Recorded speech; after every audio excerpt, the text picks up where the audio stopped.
I heard you say, meet you in the long grass, something good at long last, when we're away. Pisces, my lovely Pisces, even though you're always at the end of 12 long astrology videos, I always have an open heart and joyfulness at having you at the end. So here we are. I'm going to be giving you a little update on what's going on, but basically I'm sort of very quickly running through some of the top dates of the year for love, for career, anything that's coming up that you could use to your advantage. But obviously do watch my weekly and monthly videos that have the real kind of meat on the bones, and if you're interested in the written stuff, which I highly recommend on 2016, go to horoscope.co.uk. Here we go. Where do I begin? I guess I'll begin at the beginning. January. No, I won't actually. January's not down on my notes. It's clearly not one of your big days. February. January, just, you know, take it easy, enjoy yourself. Swim your way gently into the new year. February the 8th, however, is a whole different ballgame, as we have a new moon and the Chinese New Year, and you're feeling quite mystical and overwhelmed by things then, but you have great dreams and visions of a creative future, which is good. And then on the 19th of February, the sun enters your sign, and you're feeling, you know, confident. You're feeling like, right, here we are in 2016. What can I get done? What am I going to do? What charisma am I going to pull out of my fishy bag? And then on the 22nd, there's a full moon in your position of relationships. You will have insight, mystery and magic revealed about what love has in store for you. And really the truth about love is there, glowing neon for you to see. And we also have on the 28th something very important, as the sun is conjunct your ruler Neptune. So you're feeling just really plugged into your power and confident in trusting your intuition, your empathy and your compassion. On March the 5th, Mercury is entering your sign. So around that time, you have extra special ability to charm people. People are listening to you. Interesting conversations are all around you. And it's time to pay attention to communication. On the 8th, there's a new supermoon in your sign, and it's a total solar eclipse. So that new supermoon is just like wiping out the past and giving you an opportunity to step into the new. It's endings and beginnings. It's the circle of life, and it allows you to blossom again in a new way. And you should be feeling great around that time. I mean, maybe there might be a few things you've got to let go of, so it's not necessarily all roses around the door, but it's genuinely very, very positive. It's also a great time to cast a spell or put some magic out there. On the 8th, the sun is opposite Jupiter. There may be some issues to do with relationships or how people see you, how you see yourself in relationships, whether you give your power away in relationships, whether relationships are stretching you enough, whether you're able to evolve in any current relationships around that time. But on the 11th, Mercury is conjunct Neptune. Again, you're weaving dreams, and dreams that actually could come true, and people believe in you. And if you do anything creative, it's an exceptional time. On the 12th, Venus enters your sign, and there's a 5-planet stellium in your sign on the 12th of March. That's a very, very important day. It's when you should be at the peak of your powers, and it's a day of great opportunity. So write that one down. On the 14th, there's a Mutable Grand Cross, which may mess with your mojo temporarily. But on the 15th, you're kind of working out what's realistic and what isn't realistic in terms of who you are and what you want to achieve, particularly in all your personal relationships. On the 20th, Venus is conjunct Neptune. Great magic to do with relationships, but there's a fine line between illusion and true love. Could be either, but whatever, you'll enjoy the ride.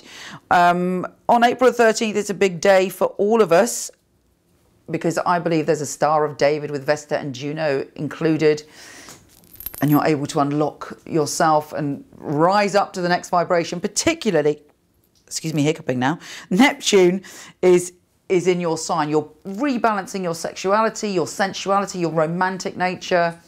There's generally a retuning of your spirit and your vibration. I think it's the most powerful day of the year, probably, because on top of that, there's a mystic rectangle that day, which is making you feel very comfortable in groups of people. I've got the feeling you'll be working with a group of people or creating something that has quite a big impact this year, one way or the other. That can be a small thing.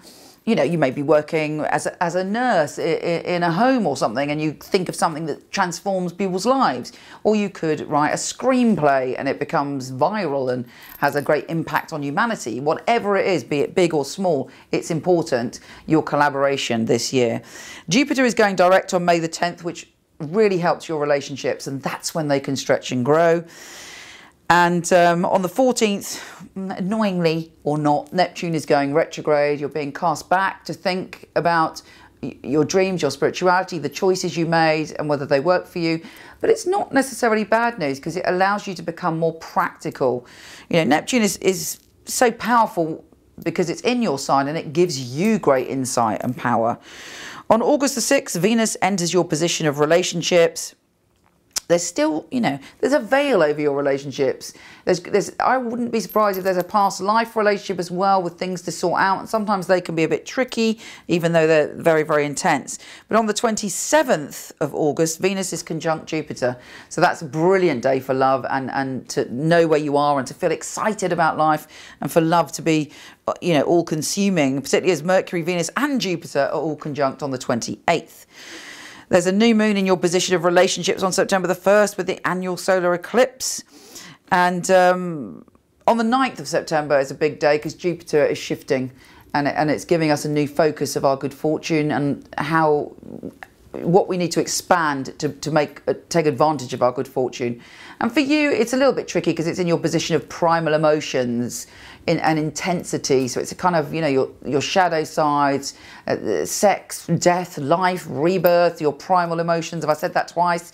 And it's revealing. It could actually mean for some people that they're going to inherit some money. So it's not necessarily bad news, but things connected to primal emotions could lead to good fortune if you expand your view of it and you heal and you grow and you're very honest with yourself. Oh, I mean, big month September, because on the 16th there's a full moon in your sign, giving you all the insight and intuition that you need to unravel that secret. On Halloween, the Sun and Mercury are in a very adventurous place for you, trining Neptune in your sign. So I think you will have a great time on Halloween, and also have more magic than most people who are celebrating. November the 2nd, Moon, Venus and Saturn are conjunct in your position of career. It may be squaring Neptune, but I'm not worried about that. I'm more interested in the fact that there could be a career opportunity for you on that day. There's a pentagram on the 18th, another big day of the year for us.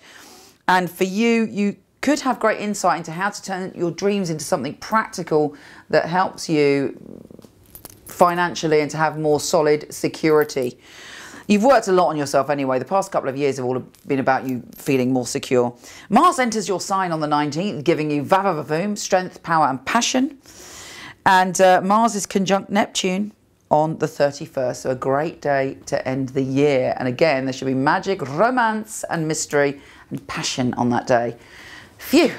I hope you have a stunning 2016. Please go and read up all about it in case I've missed anything. I send you love, luck and joy, and I'll speak to you soon.